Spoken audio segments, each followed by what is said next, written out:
தஞ்சாவூரில் கணவனின் தலையில் அம்மிக்கல்லை போட்டு மனைவியே கொலை செய்த சம்பவம் அதிர்ச்சியை ஏற்படுத்தியுள்ளது. கணவனுக்கு வேறொரு பெண்ணுடன் தொடர்பு இருந்ததால் மனைவியே யமனாக மாறியுள்ளார். நடந்தது என்ன?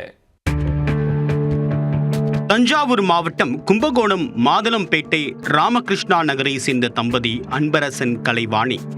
இந்த தம்பதிக்கு 15 ஆண்டுகளுக்கு முன்பாக திருமணம் நடைபெற்ற நிலையில் தற்போது 12 மற்றும் 9 வயதில் 2 மகன்கள் உள்ளனர்.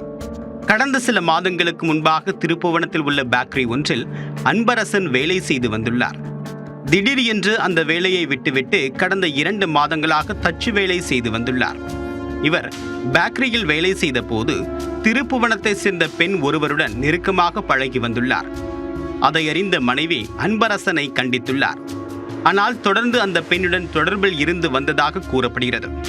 இந்த விவகாரத்தில் கணவன் மனைவி இடையே அடிக்கடி தகராறும் ஏற்பட்டு வந்துள்ளது. இந்நிலையில் ஞாயிற்றுக்கிழமை இரவில் தம்பதியர் மீண்டும் கடும் வாக்குவாதத்தில் ஈடுபட்டனர். வாக்குவாதம் முற்றியதில் கலைவாணி தன்னுடைய கணவன் மீது கடும் கோபம் கொண்டுள்ளார். இரவில் அன்பரசன் வீட்டில் தூங்கச் சென்ற போதும் கலைவாணி அவர் மீது கொலைவெறியில் இருந்துள்ளார்.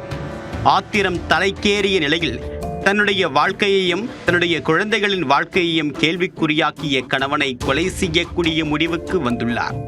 அதற்காக காத்திருந்த கலைவாணி அன்பரசன் அயர்ந்து தூங்கிக் கொண்டிருந்த போது அவரின் தலையில் அம்மிக்கல்லை தூக்கி போட்டுள்ளார்.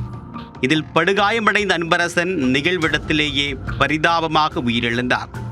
இது குறித்து தகவல் அறிந்த கும்பகோணம் மேற்கு காவல் நிலைய போலீசார் உடலை கைப்பற்றி மாவட்ட தலைமை அரசு மருத்துவமனைக்கு உடற்கூராய்விற்காக அனுப்பி வைத்தனர். கொலை சம்பவம் தொடர்பாக வழக்கு பதிவு செய்த போலீசார் அன்பரசனின் மனைவி கலைவாணியை கைது செய்தனர். கணவனுக்கு வேறு ஒரு பெண்ணுடன் தொடர்பு இருந்ததால் மனைவியே அவரின் தலையில் அம்மிக்கல்லை போட்டு கொலை செய்த சம்பவம் கும்பகோணம் பகுதியில் அதிர்ச்சியை ஏற்படுத்தியுள்ளது. தந்தையும் கொலை செய்யப்பட்டு தாயும் சிறை சென்றதால் 2 குழந்தைகள் நிர்கதியாகி உள்ளனர்.